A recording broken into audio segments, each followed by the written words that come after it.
It is the showstopper of our solar system. Basking in its own glow, it seduces all admirers. However, it is a beauty with a mean streak. It's a massive, frigid ball of gas, surrounded by icy rings, hurtling at 40,000 miles an hour. It is a planet of violent weather, with a polar storm bigger than the United States of America. Saturn has some of the most powerful weather in the solar system. The lightning can be 1,000,000 times more powerful than lightning here on Earth. But its moons are even more exciting. The geysers on Enceladus are erupting water vapor hundreds of miles into the air because of the much lower gravity there and the fact there's no atmosphere holding them in. Another has an atmosphere with oceans and mountains. Could life exist on one of these moons? Saturn, Lord of the Rings.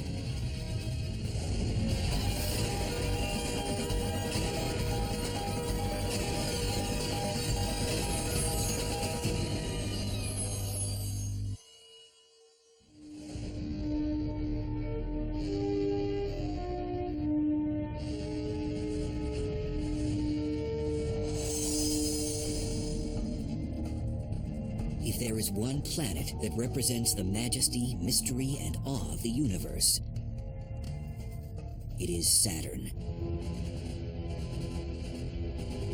It stirs emotion even from scientists who are stunned by its cosmic perfection.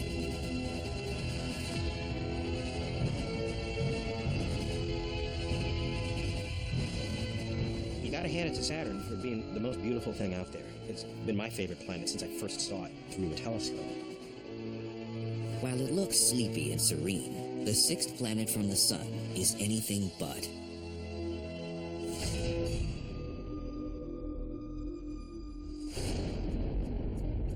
Saturn is a dynamo whose beauty is skin deep. Saturn is an absolutely frigid place. You wouldn't want to step out on the surface. For one reason, you'd fall because there is no surface, but secondly, you'd freeze to death instantly. Saturn is a hunk of hydrogen and helium that races around its axis, distorting its shape.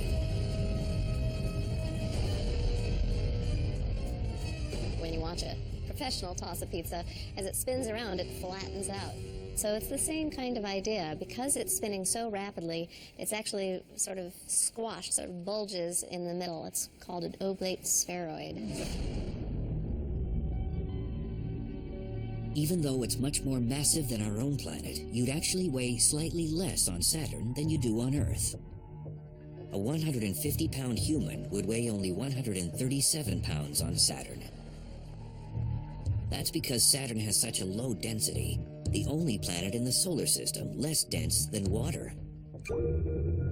Saturn is so bloated, the gases take up so much space compared to the total amount of mass in Saturn that its density is less than 1. So if we could get somehow some really big ocean and put Saturn in it, it would float.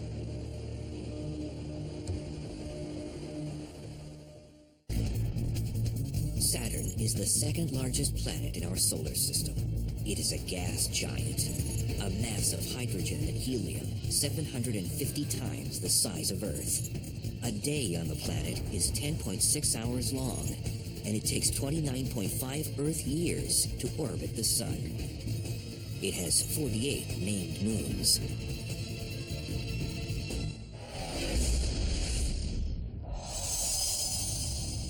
Saturn has been around for 4.5 billion years.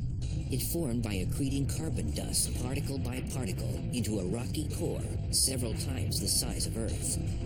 Then it was able to attract gases like hydrogen and helium, which collapsed under gravity.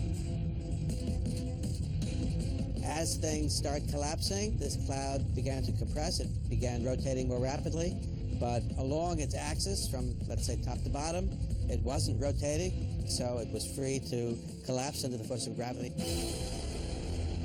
It's called the conservation of angular momentum, a principle on display at your local ice rink.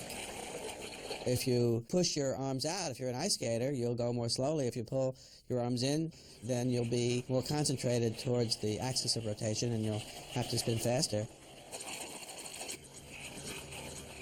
And that's just what happens for a planet as it condenses. A spinning Saturn came out of this collapsed disk.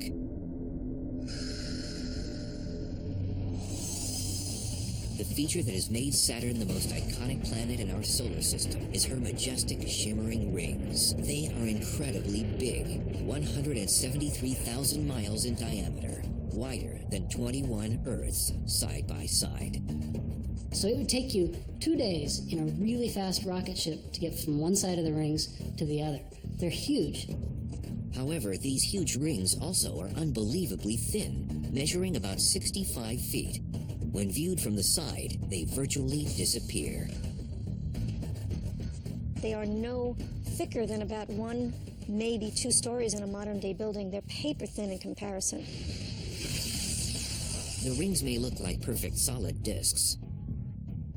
However, they are actually made up of billions of pieces of space debris. But what exactly are they? They are countless icy bodies that range in size from objects as big as houses all the way down to the finest powdery snow you might ski on in Utah. And they're made of water ice. They're particles that have been pulverized, so they've smashed into each other. They've broken up into many, many little particles.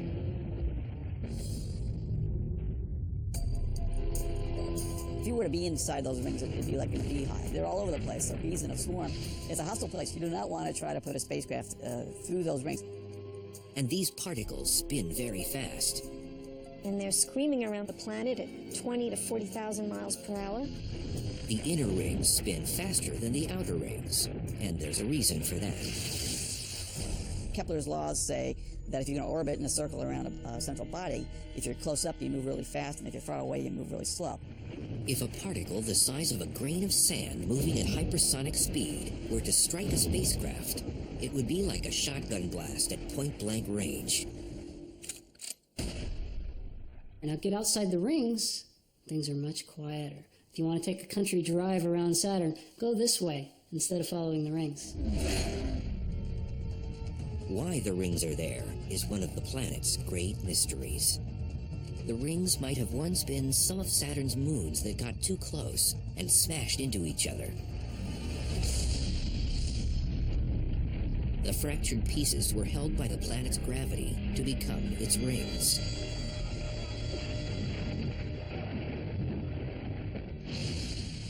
According to another theory, something big and fast might have crashed into one of Saturn's many moons. The broken shards were sucked in by gravity and fell into orbit, forming the rings.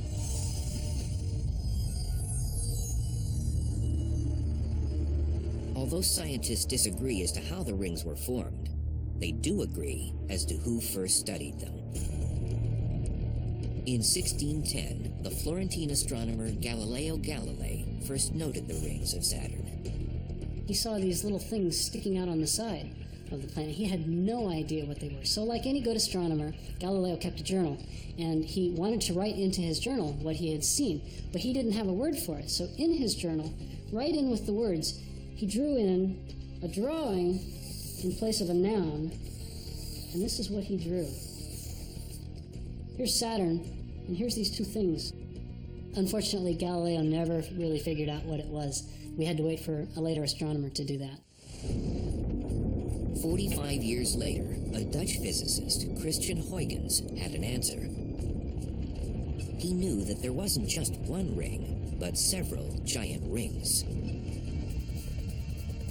Today, there are 7 known ring regions. There's the A ring, the B ring, and the C ring. So those are the 3 main rings. There is a ring interior to the C ring called the D ring. And once we got there with Voyager, it showed us the F ring in all its glory. And then there are some diffuse rings outside, the E and the G ring. Each of these rings has a different personality. The A ring is almost transparent, which is why light easily passes through it. The B ring is dense, chock full of material. The C ring is even more transparent than the A, while the D ring is barely there. There's a lot of neat things in those rings, so you can't think of them as a homogeneous body. You got to think of each particle inside those rings and what each one's doing. These distinct qualities are what we see as colors, shapes, and shadows, the wonder that is Saturn's rings.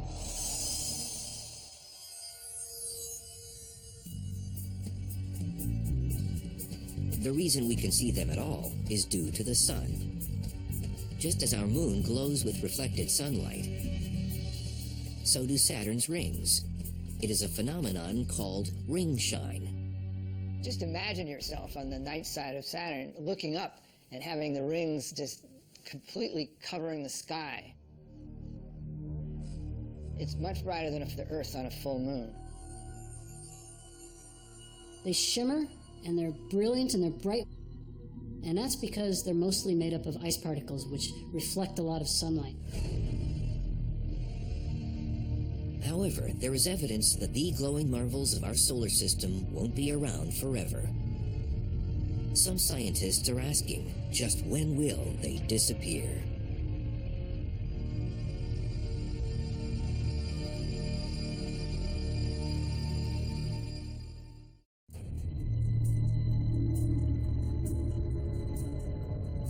For all scientists know about Saturn's rings, they remain a huge mystery. When they appeared is a point of much debate. Scientists used to believe that the rings were formed at the same time as Saturn, 4.5 billion years ago. But because we don't understand what holds the rings together, and our best guess as to how long the rings could stay together is only a few 100 million years, there's something wrong with this picture. There are reasons to believe they're no older than a few 100 million years old. Those reasons lie in trying to estimate how much erosion is taking place on the rings because of the hailstorm of micrometeoroids, small, tiny bodies that, particles that come in at a tremendous speed and chip away at the rings and therefore erode them. Neptune, Uranus, and Jupiter also have rings, but theirs are sparse and dim. Saturn's are bright and full, leading scientists to suggest that they haven't been exposed to erosion for long, and therefore are relatively new. But does this gradual erosion mean that Saturn will lose its most magnificent feature? The idea is that over, long periods of time, the material can just get so small that it can be charged, end up acquiring a charge in Saturn's magnetosphere, and then it can just get zipped away, taken away by the magnetic field.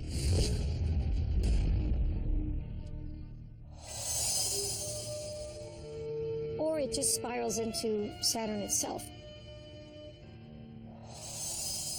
That is a scenario for the death of the rings, is that they finally get eroded away. In order for Saturn to continuously have rings, they need to be refilled.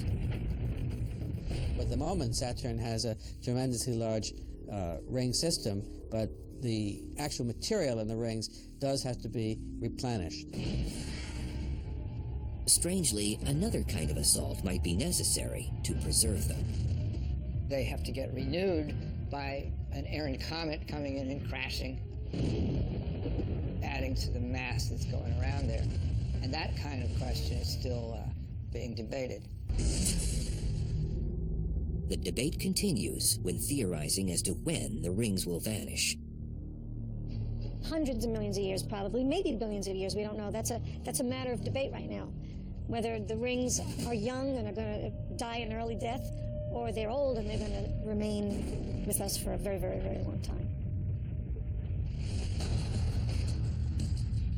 Of Saturn's 48 named moons, there are small moons called shepherds, for good reason. They have gravitational pulls that help keep the rings intact by hurting the particles. Saturn's experts are interested in the complicated choreography between the planet's moons and its rings. The contorted F-ring is especially intriguing.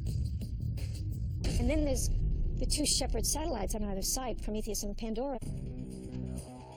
And they are having gravitational effects on this ring. It's being tugged in a variety of directions. So it looks wild and, misbehaved, if you will. And it's a dynamicist's playground.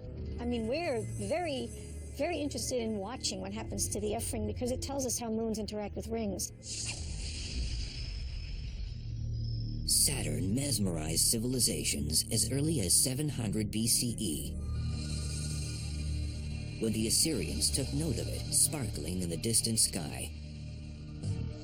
Hundreds of years later, the Greeks gave it a name, Kronos, after the god of harvest, possibly due to its position in the sky during harvest season. The Romans' god of agriculture was Saturnus, which is why we call it Saturn. They also named a day of the week after him, what we now call Saturday. However, had the Romans actually seen the planet close up, they might have named it for the god of weather.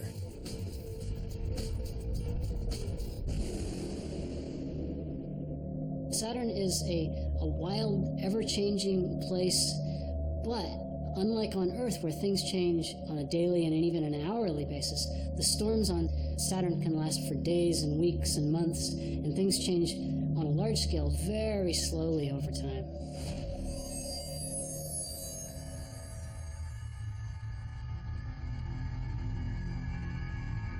The discovery of this violent activity on Saturn came as a surprise to experts. For centuries, their view of the planet had been obscured by an ammonia gas haze. New satellite data is changing everything. And we see now that Saturn is a dynamic place. It's been revealed now as being probably more dynamic in a lot of ways than Jupiter. Just the number of storms we see, the motions that they do. Incredibly, winds blow at speeds of 1,000 miles per hour. We measure the winds literally by watching the different little cells of the atmosphere move in imaging. So you need sequential images to see how much things have moved. There are no mountains on the surface of Saturn. It's cloud features that we look at to see how quickly they evolve and change and move to measure the winds. Recent exploration has shown other phenomena that aren't yet understood. We can see features, clouds, eddies, big plumes of material like we see on Jupiter.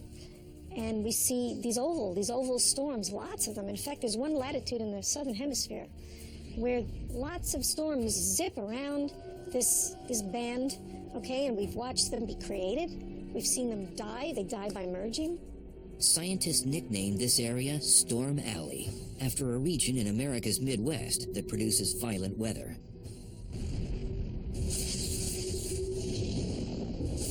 It is believed there's lightning there, though no one has seen it. And there's a technical reason for that. To see the lightning, you have to get around on the night side, and because the lightning flashes aren't all that bright, and so you need the darkness. But the night side of Saturn is very bright because of all the ring light that shines down on the night side of Saturn, and so it's very hard to sort the lightning from just puffy little clouds. The hellish weather on Saturn has one more astounding surprise. And it's a true monster. One of the freakiest storms on Saturn was this hurricane-like thing that they found down at the South Pole. Now, this storm is bigger than the United States. The Great Red Spot on Jupiter is merely hurricane-like. That storm doesn't have an eye wall.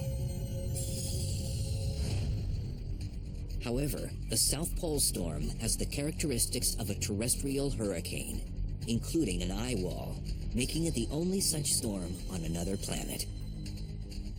It's not clear that it is a hurricane in every sense, like we have here on Earth, but so far the morphology of it looks very much like a hurricane. That was very exciting. Everyone got very excited about that. It even surprised us. And you can see right down into the eye, just as you can with a hurricane on Earth, and they can see farther into Saturn's atmosphere than they've ever been able to see before. So this thing is literally a window into Saturn. And it's amazing to see something so similar to Earth on Saturn, and then find out that we can actually do some science because of it. The South Pole storm measures 5,000 miles across. That's 2/3 the diameter of the Earth. If a hurricane that huge were to form here, it would cover a distance from New York City to Baghdad, annihilating all in its path.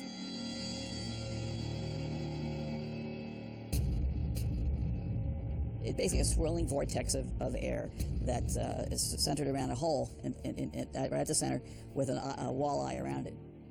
What powers this monster storm is still unknown. And the winds are stronger on Saturn than they are on Earth, which is a puzzle in itself because Saturn gets so little energy from either the sun or from its own inside. It's centered around the south pole of Saturn, rather than being, in the equatorial region like a hurricane on Earth would be. In early 2007, modern imaging technology revealed something else on Saturn that astounded scientists. We see it very, very intensely now. It's something big, something strange, and something never seen in the universe before.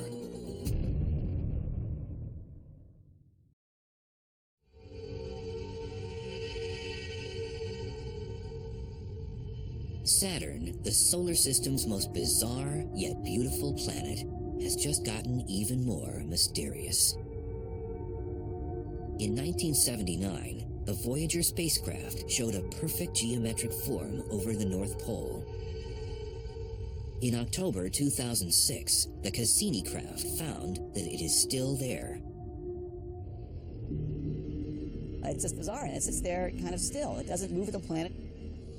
The pole, there's a hexagonal feature, a six-sided polygon that encircles the pole at about 78 degrees north latitude. And it's sitting there as a set feature.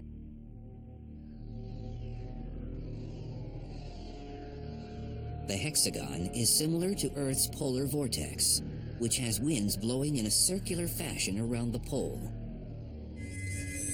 Saturn's vortex can fit 4 Earths inside of it and extends 60 miles deep into Saturn's clouds. And what's more bizarre, Voyager saw little tiny clouds going around at about 100 meters per second, which is about 200 miles an hour, going around this racetrack. People thought, well, maybe it's just a temporary thing. How could this stay there? It's been there now for at least 20 years, and we're going, what is this?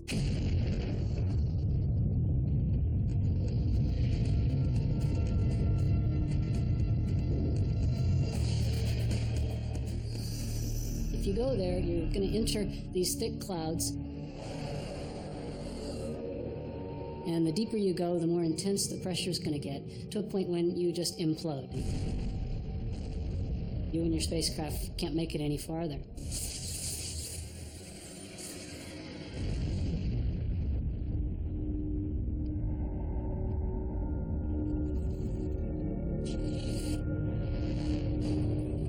For now, visits to Saturn's orbit are reserved for unmanned spacecraft.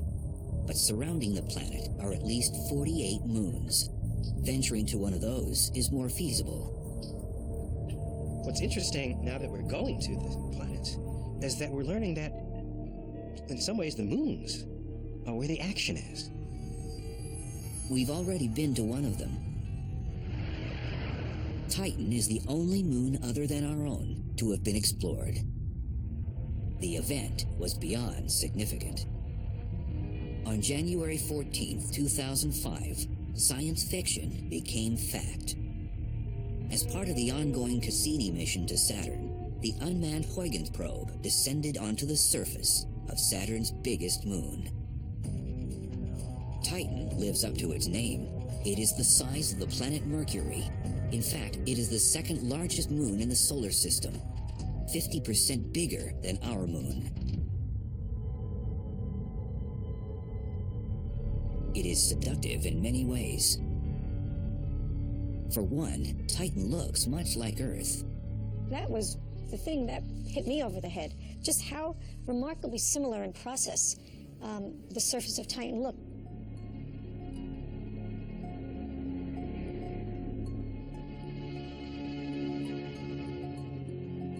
We have river channels that feed into these lake beds.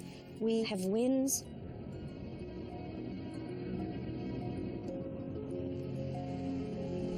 And then in other areas, we have dunes.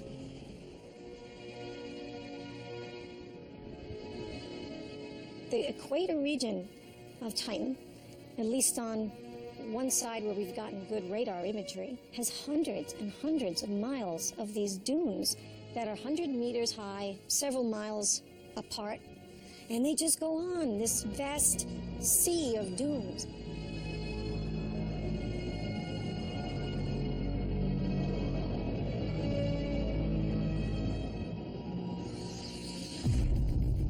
there are possibly deposits of solid hydrocarbons. And we didn't really know until that probe landed whether it was going to hit liquid or some solid surface. It seemed to kind of fall on what looks like kind of pudding. It doesn't seem to be liquid or solid. It seems that Titan has some goo on the surface. It's almost kind of neither land nor sea, but something in between. That's very amazing.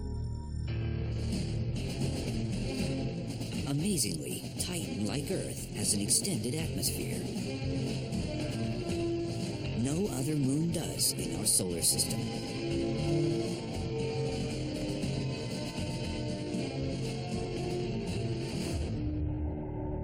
The atmosphere of Titan is very, very thick, very, very massive. It has a mass that's 10 times the mass of the Earth's atmosphere. And so you have a very, very thick layer of gases. So it's thicker than the air as we know it. The particles in the air are also very small, and so I would characterize them more as a haze than as a fog or clouds. The haze is 200 miles thick, resembling something else on Earth.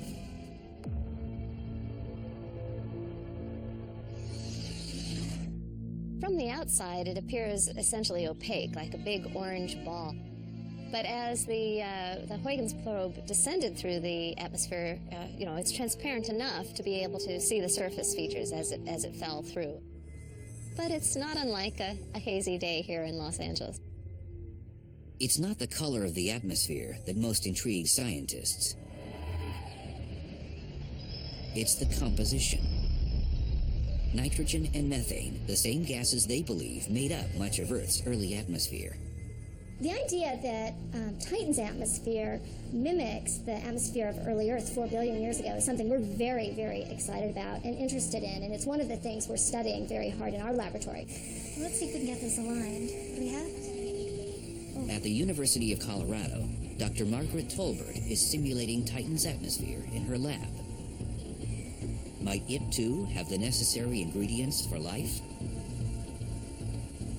In this experiment, we're trying to simulate the chemistry that goes on high in Titan's atmosphere where the haze is forming. And so what we have is a reaction chamber here, and all that we have in there is nitrogen and methane.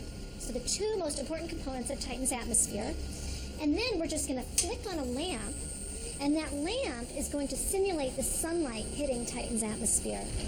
Incredibly, Tolbert's research has shown that Titan's atmosphere, when stimulated by sunlight, begins to produce organic compounds. To scientists looking for life beyond our planet, this could be big.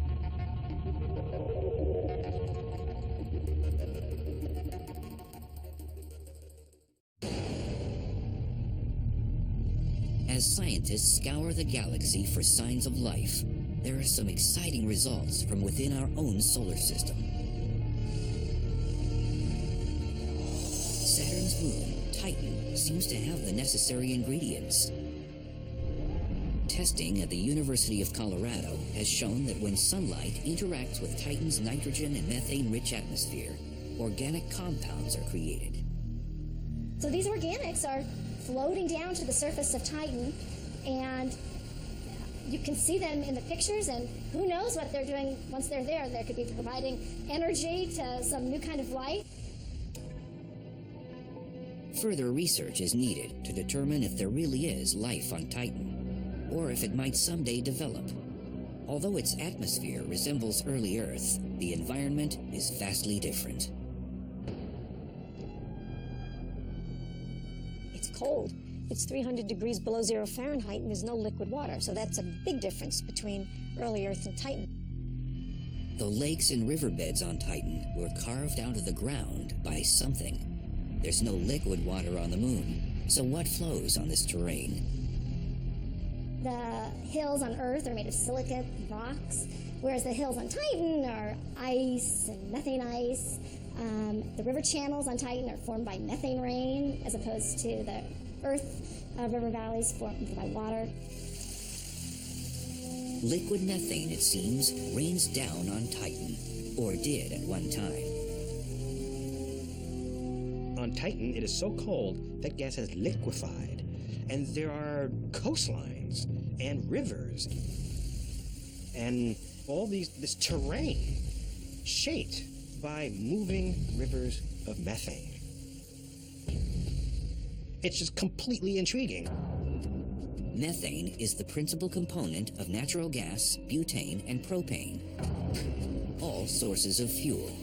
There's a lot of hydrocarbons. It might be very light hydrocarbons, not Titan. And there's a lot of it. And it burns if you put it in contact with oxygen, so there's a lot of energy out there. Enough on the surface of this huge moon to supply all of Earth's needs for a very long time. Well, here's this tremendous supply of natural gas on Titan. Boy, wouldn't it be great to go out there and tap into it and bring it back?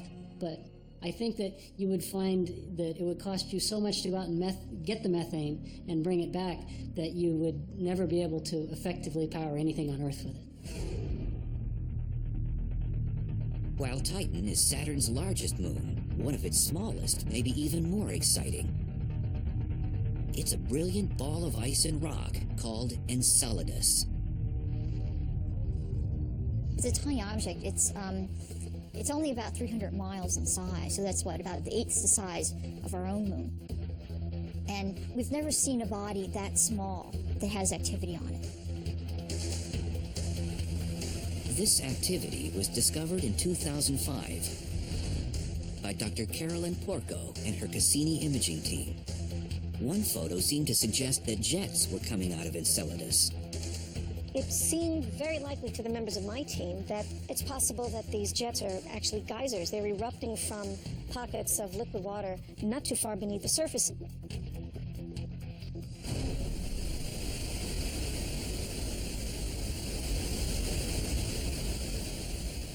The closest thing we have on Earth to Enceladus is something like Old Faithful Geyser here at Yellowstone National Park, which is shooting water vapor and water about 150 feet into the air. The geysers on Enceladus are erupting water vapor hundreds of miles into the air because of the much lower gravity there and the fact there's no atmosphere holding them in. Many geysers have since been discovered, all in a region of Enceladus's southern hemisphere. They are coming out of these fissures, these big cracks that go on for about 135 kilometers, something like 80 miles of cracks. We call them tiger stripes because when we first saw them, they really looked like the stripes on a tiger. There are 4 areas that seem to be ridges or kind of active geologic areas, and the plumes seem to be coming out of these areas. And we've counted about 20 or 21 plumes. Southern Enceladus is covered in cosmic Old Faithfuls. Who would have thought that a nice ball about the size of Texas would be alive with plumes and geysers? I mean, it's astounding. Enceladus is heated in its interior by the tides of Saturn. The Earth's moon is pulling on the Earth's oceans and distorting their shape and producing the tides that we're familiar with here on Earth. But on Enceladus, the planet Saturn is pulling on that moon, and as Enceladus goes around in its orbit, that pull is changing, and the ice inside Enceladus is creaking and groaning and rubbing against itself and creating a lot of heat through friction. We think it's that frictional heat that is producing the evaporation of the water ice that is then escaping through these cracks and making the geysers that we see there. And there's more. Enceladus's eruptions have clarified a theory of what powers one of Saturn's rings. We knew there might be jets, something coming from the surface that was injecting material into orbit around Saturn to form the E-ring. The E-ring is furthest from the planet, about 74,000 miles away. It happens to be just at the same orbit, the same distance from Saturn as Enceladus. And so it really suggests that it owes its origin to Enceladus. And thickness of the E-ring sort of matches the thickness of particles that were ejected from the south pole of Enceladus. If these geysers disappear, so might the ring. Ultimately, the liquid jets suggest that there is water on Enceladus. And perhaps something else. So the search for water is not that, oh, one day we'll be thirsty, so we'll have something to drink. The search for water is guided by our interest in the search for life. It's that simple. Follow the water.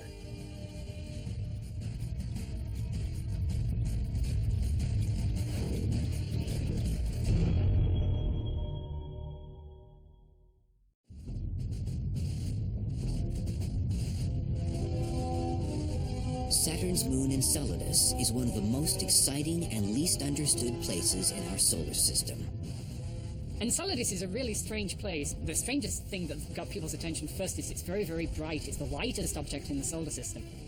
And we now realize that it is covered in freshly fallen snow, which is the ice that's fallen back from these geysers onto the surface. And it's that ice that has scientists excited. Possibilities there are amazing. The search for water in our solar system is ultimately a search for life. You look for water in the hopes that maybe there will be life. Because of the presence of ice, some experts believe the search for alien life should begin on Enceladus. It has a lot of other molecules in it, a lot of other exotic things, which show us that there's probably aqueous chemistry going on underground. So there's a lot of little percolating kind of chemistry going on, and maybe you could get biology, maybe, and so maybe we should go look.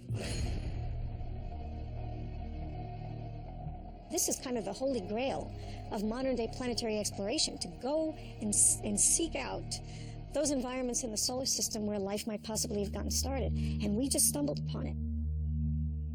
Is that exciting? You know, I mean, of course it's exciting. It's the kind of thing scientists live for. We know the composition of the gases that are coming out because we've flown through them with the spacecraft, and we've got the composition including carbon and nitrogen and all those goodies that you need to make life. And then we know there's a source of energy from the frictional heat or the tidal heat in the interior, and we can see the heat on the surface. So all these elements are there that might be sufficient to sustain life if life could have got started there. So that makes Enceladus a very exciting place. But what kind of life? We're not talking sushi. You know, we're not talking lobsters and fish. We're talking microbes. I think that's about the best that we can hope for on a moon like Enceladus. If we ever discover such life in our solar system, it's going to be the simplest possible. It's going to be bacterial, something like it. Even the discovery of something small would be a huge event. It would change everything that we think and know about our solar system, the universe, and ourselves. Much of what is known about Saturn and its moons has come from the Cassini satellite that was inserted into the planet's orbit in 2004.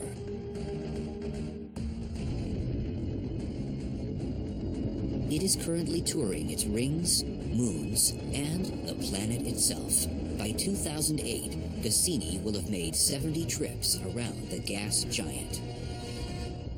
Putting an orbiter around a planet and being able to hang out there and monitor the system and all the different elements of the system for a long period of time. I mean, that's the best way to study these bodies. Scientists on a daily basis process the information sent back from these close encounters.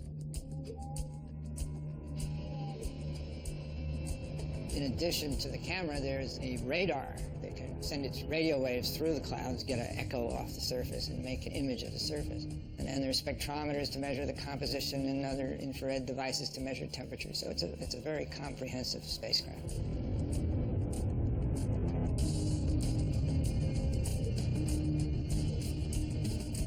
As you see better, you learn more. I think it may have been Yogi Berra who said you can see a lot just by looking.